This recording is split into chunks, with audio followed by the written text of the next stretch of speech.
Welcome to Audio Tales AI.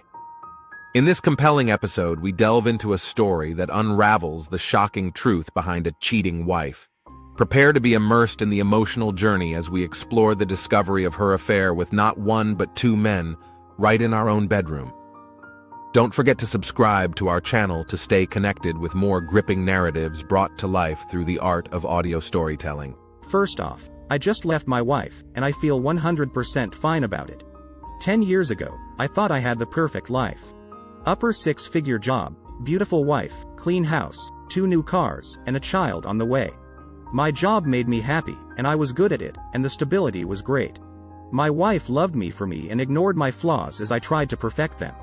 In return, I adored her and we seemed to be the perfect couple.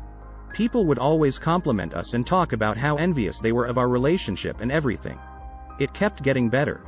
I kept getting promotions, the kids, now 3, were born, and we eventually moved from an ordinary house to an incredibly nice one.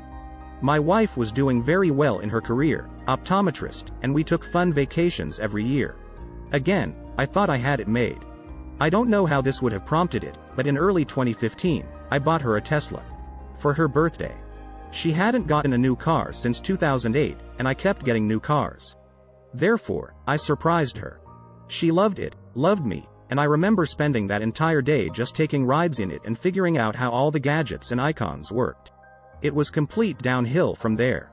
I don't know how that would have triggered anything, but in the months following, she became increasingly distant from not only me, but from her children. My oldest, 10, female, in particular, felt hurt by this and would often try to ensue conversations with her mother in order to get her talking.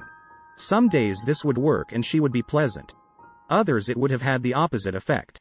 The first time I suspected that I was no longer her man of choice was in July 2016, when I noticed she was no longer going to yoga classes, but telling me she was. We were on the same phone plan, and part of that plan was we could see our locations of our phones. I was routinely browsing the app one day and noticed she appeared to be at someone's house. Since she had been irrationally angry that day prior to leaving, I didn't question her about it when she got home from yoga. Instead, I chose to closely observe where she went during her yoga times. It would always seem to end up at the same house, a well-off neighborhood, probably a step above ours, a little north of town. I was getting ready to confront her when I noticed that she had been returning to yoga again. During this period, she became incredibly distant and hormonal. My entire family had noticed this behavior going on for over a year now, but I had had enough. I sat her down and asked her what was going on. She gave me the cold shoulder, and when I questioned her about the yoga locations, she accused me of stalking, invading privacy, and being a grade A dick. That's when I asked her, "Are you cheating on me?" Of course the answer was no. What followed in the weeks to come was distrust, hatred, and plain anger towards me. It was clear she knew I had caught on and was now trying to play the "I can't believe you'd think this" victim card, but I knew. I saw through it all. When she finally admitted she had seen and slept with another man, that's when I made my mistake. I forgave her. She told me she loved her family, and in that moment, I believed her. I thought she could change. I was wrong. We tried marriage therapy. We tried taking adult days. It seemed to work. We were happy and she was genuinely having fun, and it seemed like I had the old her back. I was relieved. This allowed me to pour more time into my kids and my work, and have less stress overall. My business trip to San Diego, I live on the East Coast USA, was cut short when my colleague fell ill, and our clients insisted that we reschedule. It was a hassle, but we caught the next flight out and returned home. I'm not sure why I didn't tell her I was coming home, but I just didn't. Maybe I wanted it to be a surprise. The only surprise I received when I pulled into the driveway was seeing a Ford SUV in my garage, and finding not one, but 2 men in my bed, with my wife. This all happened yesterday.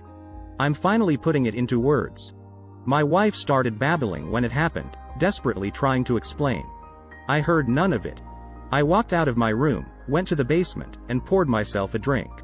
I could hear the men upstairs leaving, and when I returned upstairs, it was my wife sitting there, clothed, with a sad smile on her face. She started talking, but I wouldn't have it. I told her to get out. I told her to get out of my house. I informed her that I'd get her stuff to her by the end of the week. She tried to pull the "what about the kids" bull crap, but I was just done. I'm sad, but not for her. I'm sad for my kids, and I'm sad for whatever poor soul she meets next. I will fight hard for my kids, but my biggest fear is losing them. I know the court will rule incredibly in favor of mothers. I hope they realize that I've spent the last 3 years doing my best to mend a broken marriage for my family, and nothing has worked. I told my kids this morning. They asked why Mom didn't spend the night last night. I didn't make them go to school today. They're all upstairs together. This whole situation is terrible for everyone involved. It could have been completely preventable. I don't pity my wife. I hope that she has one label for the rest of her life, cheater. I want her to follow her. I want people to know. She is a prominent optometrist in our area. This could very well hurt her business if word spreads, which it very well may. Thought you should know. A happy update. Greetings again. Not sure if you remember me, but I posted here around 2 months ago with the story of how I caught my wife cheating and what it did to our family. I was incredibly distraught, but as of July 13, 2018, our civil court case has officially concluded. It was a quick and easy process, and I was victorious in everything. I'm not sure if this violates any rules, so mods please feel free to remove, but I figured since I received such positive support from my last post, it'd be my duty to post an update. Please feel free to skip over the long paragraphs if you don't want to read. I'll post a too long didn't read at the end. 2 months ago, I came home from a business trip to find my wife in bed with 2 men. This was after multiple years of her deliberately deceiving our family, and I was foolish enough after I already caught her cheating with someone much older and much richer than me. After telling her to get out, she became hostile and threatened to take my kids away from me. I was beyond concerned at this point.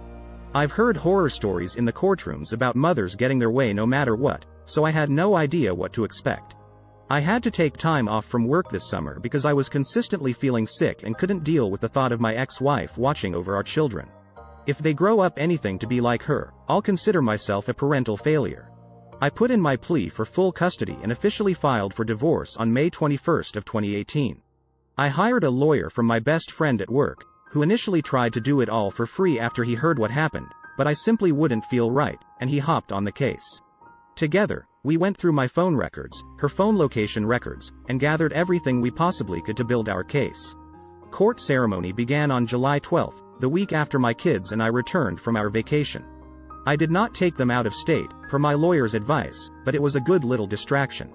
My 10-year-old daughter, oldest, seemed to be emotionally stable enough to answer some questions by both lawyers, even after I requested her not to have to deal with this whole thing. She stated how my ex-wife had been difficult and paranoid for the last year, but she had learned to live with it, which is something no child should have to experience. However, the thing that tipped the ceremony was her announcement of moving to Southern California, which would mean kids would have to pick. All 3 of them picked me. Her lawyer tried to argue that I was sabotaging them, influencing the kids to pick me over her, but the answer was clear. They wanted to stay in the same house, with the same friends, in the same school. The court ruled in favor of them living full-time with me. They were permitted to visit their mother whenever they pleased, as long as the stay does not extend. In addition, she is no longer allowed on my property, and that includes our South Carolina residence, my plot of land in Boulder, and any one of the office buildings that my company operates out of.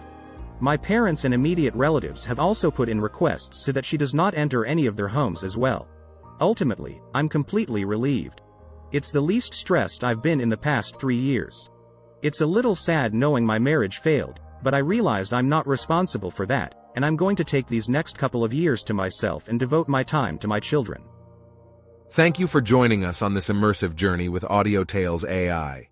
If you enjoyed this captivating narrative, make sure to subscribe to our channel and hit the notification bell so you never miss out on the power of audio storytelling. Stay connected with us for more tales that will ignite your imagination and emotions.